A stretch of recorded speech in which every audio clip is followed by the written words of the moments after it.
I have never spoken about what happened in Dubai. For 8 years, I served as the private estate manager for the Al Rashid family, overseeing their collection of properties across the Emirates. Among them, the crown jewel was the penthouse that occupied the entire 73rd floor of the Khalifa Tower, a space so meticulously designed that its architect, Marcus Holloway, had famously declared it geometrically perfect. Every wall, every corridor, every room existed precisely where the blueprints indicated. Until March 15, 2016. The Al Rashids were old money, even by Middle Eastern standards. Ahmad al-Rashid had inherited not just wealth but a particular obsession with architectural permanence. A structure that changes, he once told me, reflects a mind that cannot be trusted. The penthouse embodied this philosophy. Each morning at 6:45, I would conduct my inspection walk through the same sequence of rooms: the main salon, the library, the dining hall, the gallery, and finally, the master wing. The route never varied because the layout never could. The blueprints, dating back to 2008, were kept in a climate-controlled safe in Ahmed's study. I had memorized every line, every measurement. The hallway connecting the gallery to the master wing ran in a perfect straight line for exactly 42 feet and 3 inches, ending at double doors crafted from Lebanese cedar. But yesterday, when I reached the gallery's eastern exit, the hallway curved gently to the left, leading to a door I had never seen before. A door that should not exist. The Al Rashid penthouse had been my responsibility since December of 2008, when Ahmed's father passed away and left specific instructions in his will. The estate manager must walk the same path each day, the document stated, to ensure the house remembers its proper shape. At the time, I assumed this was merely an eccentric wealthy man's way of maintaining order. The elder Al Rashid had been particular about routines, about the precise placement of objects, about the sanctity of architectural plans. Ahmad maintained his father's exactness with religious devotion. Every piece of furniture occupied its designated coordinates. The Persian rugs were aligned to compass points. Even the artwork hung according to measurements recorded in leather-bound ledgers, each entry noting the date, time, and signature of whoever had supervised the installation. The penthouse existed as a monument to permanence in a city built on shifting sands. My daily inspections followed a route marked in red ink on the original blueprints.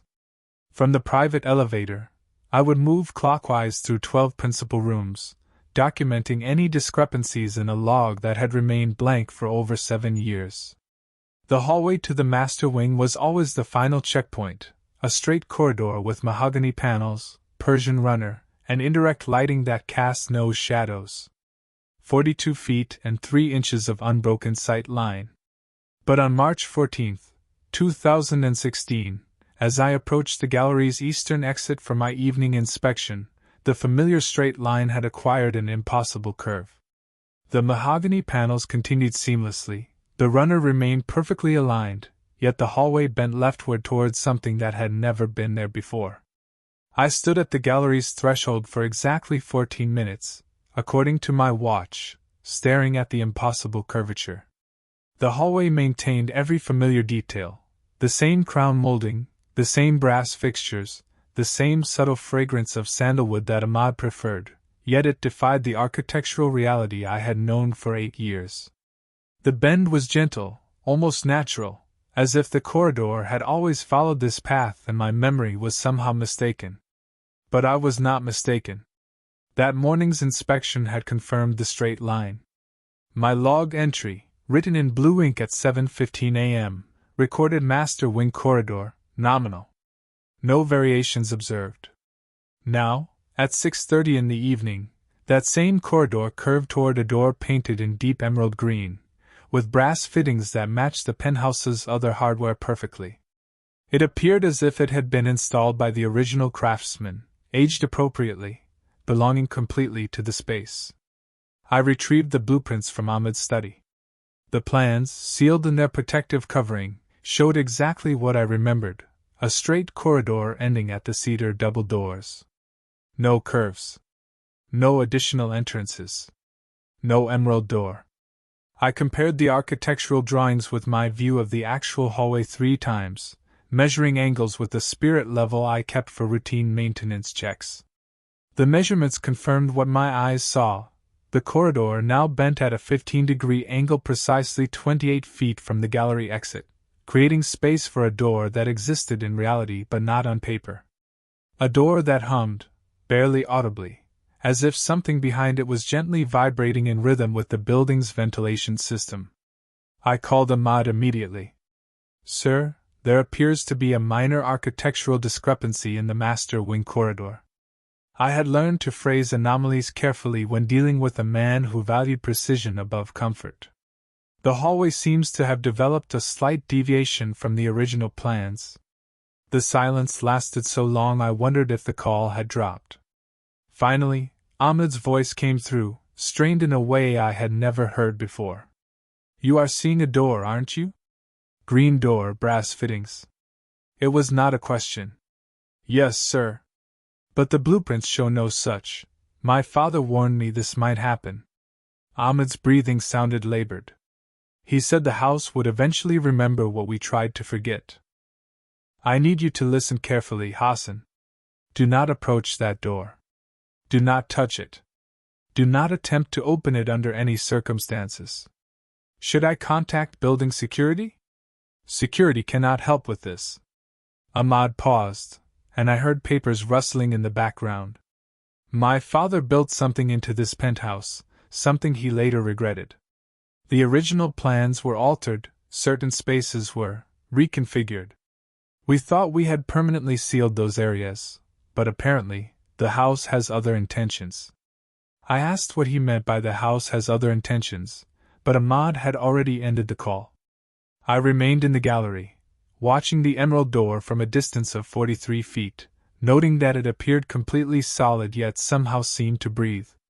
The humming had grown slightly louder, joined by what might have been the sound of distant footsteps pacing back and forth behind the impossible entrance. That night, I remained in the penthouse later than usual, documenting every detail I could observe from a safe distance. The emerald door had no visible keyhole, no handle, no nameplate, just smooth painted wood with brass corners that reflected the hallway's ambient lighting. The humming continued at irregular intervals, sometimes accompanied by what sounded like papers being shuffled or books being moved on shelves. I photographed the curved hallway from multiple angles, though I knew the images would prove nothing to anyone unfamiliar with the original layout. At 11:45 p.m., I attempted to contact the building's night manager, but the elevator to the 73rd floor would not respond to my calls.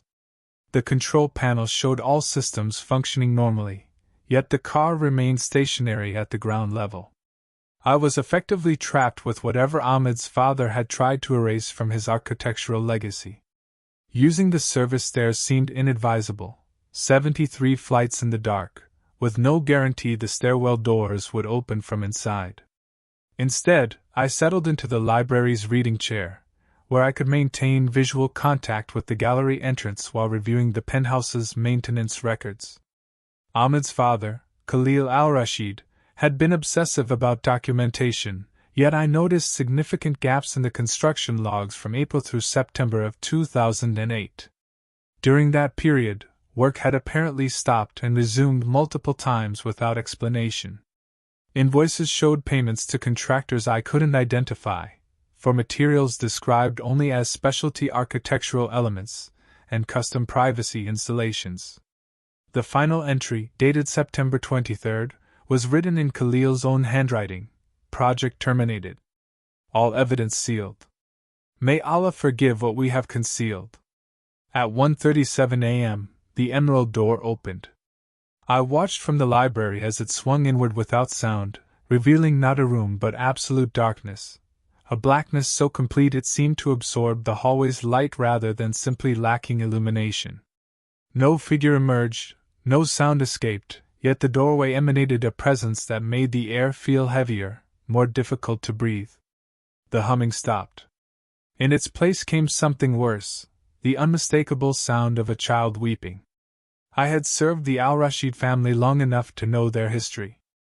Ahmad was an only child. His father Khalil had been an only child. The family line stretched back through generations of carefully documented single heirs, each inheriting vast wealth and the burden of maintaining it. There had never been other children in this penthouse. There should be no reason for those soft, heartbroken sobs echoing from the impossible room. But as I listened, the crying grew more distinct, accompanied by whispered words in Arabic that I couldn't quite distinguish. A child's voice, speaking urgently as if trying to communicate something vital before time ran out. The temperature in the library dropped perceptibly, my breath becoming visible in small puffs that dissipated too quickly. I reached for my phone to call Ahmad, but the device showed no signal. The landlines throughout the penthouse had gone silent, no dial tone, no connection to the outside world. The elevator remained unresponsive. The stairwell doors, when I checked them quietly, had somehow become locked from the outside. The penthouse had become a sealed environment, alone with whatever Khalil al-Rashid had tried to bury beneath layers of architectural revision and willful forgetting. The weeping continued for exactly 18 minutes, then ceased abruptly at 2:23 a.m. The emerald door remained open, that rectangle of impossible darkness still absorbing light from the corridor. I forced myself to remain in the library, though every instinct urged me to investigate. Ahmed's warning echoed, "Do not approach that door under any circumstances." But remaining passive felt equally dangerous. Whatever lived behind that entrance had been contained for 8 years, and now it was free to roam a penthouse where I was trapped until morning. I began checking the other rooms systematically, noting changes that shouldn't exist. In the main salon, 3 additional chairs had appeared around the dining table, chairs that matched the existing set perfectly but weren't there during my morning inspection. The gallery now displayed 2 paintings I had never seen before, portraits of young children, a boy and a girl, painted in the classical style favored by wealthy families. Their eyes followed my movement across the room with unsettling directness. The nameplate beneath the boy's portrait read Mahmoud al-Rashid, beloved son, with dates showing he had lived only 7 years. The girl's portrait bore no nameplate at all. In Ahmed's study, I discovered a second safe hidden behind a panel that had never existed before. This one stood open, its contents scattered across the Persian carpet: birth certificates, medical records, death certificates, all bearing the al-Rashid family seal. Documents that told a story completely different from the official family history I knew. Khalil al-Rashid had not been an only child. Ahmad was not an only child. The carefully maintained fiction of single heirs was exactly that, a fiction. The scattered documents revealed a family history built on deliberate omissions. Khalil had 2 younger siblings who died in early childhood, Mahmoud at age 7 from scarlet fever, and Layla at age 5 from complications that the medical records described only as sudden onset respiratory failure. But these were not the deaths of privileged children receiving the best medical care. These were deaths that occurred in poverty, in a cramped apartment in old Dubai, before the family's sudden rise to enormous wealth. The birth certificate dates told an impossible story. According to the documents, Mahmoud and Layla had been born after their supposed deaths, listed as Khalil's children rather than his siblings. Someone had attempted to resurrect the dead through paperwork, creating fictional offspring to replace the family members lost to circumstances that immense wealth might have prevented. I found Khalil's personal diary wedged behind the medical records, its leather binding worn smooth by anxious handling. The entries, written in Arabic with occasional English phrases, documented his growing obsession with correcting the past and providing for those who were taken too soon.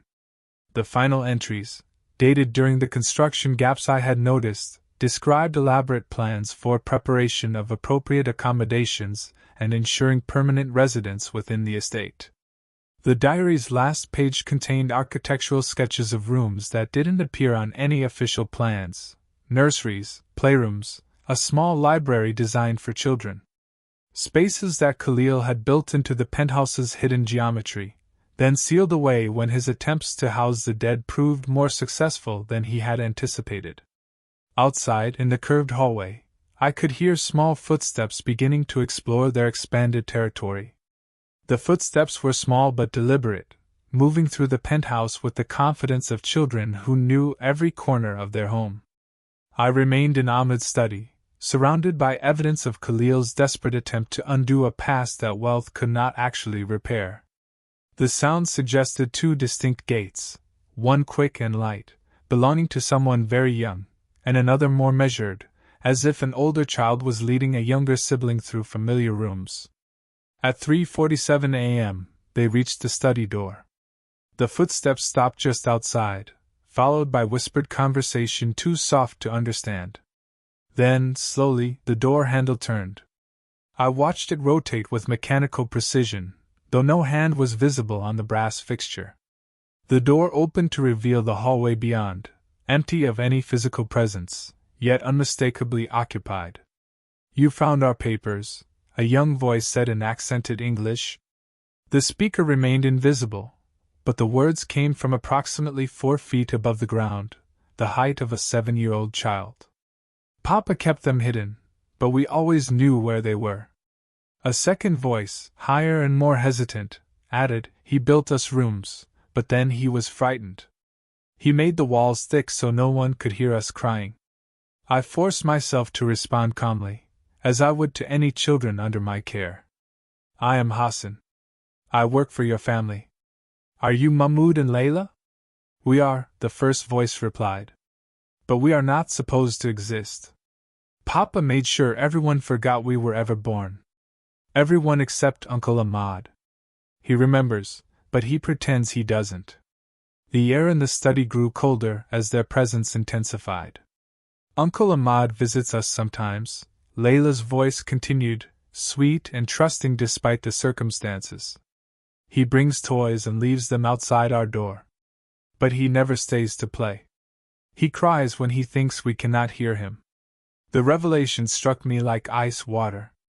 Ahmed's monthly trips to Dubai, which he claimed were for business meetings, had been family visits to siblings he could never publicly acknowledge.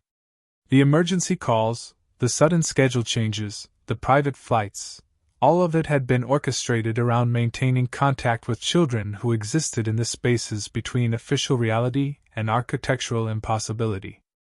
Papa felt guilty, Mahmoud explained with the matter-of-fact tone children use for discussing family dynamics they accept without question. "We died because he was poor. When he became rich, he wanted to give us the lives we should have had. But the dead cannot live in the same world as the living, so he built us our own world inside this one." I understood now why the penthouse had always felt slightly too large for its designated footprint, why certain dimensions never quite matched the blueprints, why Ahmad insisted on daily inspections following specific routes. The building contained two versions of itself, the official residence and the hidden spaces where Khalil had attempted to house the family members his poverty had failed to protect. "But tonight is different," Layla added, her voice carrying an excitement that made my blood run cold. "Tonight, Uncle Ahmad is coming to join us permanently.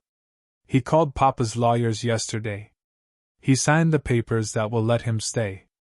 Through the study's windows, I could see headlights ascending the building's private garage ramp. Ahmed's private elevator activated at 4:23 a.m., its mechanical hum echoing through the penthouse walls. I listened to its ascent, knowing that when those doors opened, the last living Al-Rashid would step into a reality where architectural impossibility had become the family norm. The children's voices had fallen silent, but their presence remained tangible, waiting in the curved hallway like a welcoming committee for their uncle's arrival. The elevator chimed softly. Footsteps crossed the main salon with the measured pace of a man who had made a final decision and would not reconsider. Ahmad appeared in the study doorway, dressed in the formal white robes he wore for significant family occasions, carrying a leather satchel that I recognized from his father's personal effects. "Hassan," he said quietly, "I apologize for leaving you here overnight. I needed time to prepare the necessary arrangements." He looked different, younger somehow, as if a weight he had carried for decades had finally been lifted. His eyes held the clarity of someone who had stopped pretending that normal rules applied to his family's circumstances. The children told me about your father's attempts to create spaces for them, I said carefully. Ahmad nodded, settling into the chair behind his father's desk as if claiming an inheritance he had long deferred. My father spent $47 million trying to undo 2 deaths that cost less than $100 to prevent. He built them a world, but he could never bring himself to live in it with them. The leather satchel contained documents that would transfer all Al-Rashid properties to a charitable foundation, effectively erasing the family's legal existence. I am the last generation with the burden of remembering what we chose to forget, Ahmad continued, signing each document with ceremonial deliberation. When I die, the official story of single heirs and architectural perfection dies with me. The children can finally exist without hiding in spaces that don't appear on blueprints. I realized he intended this penthouse to become his tomb, a final joining with siblings who had been waiting 8 years for their family to be complete.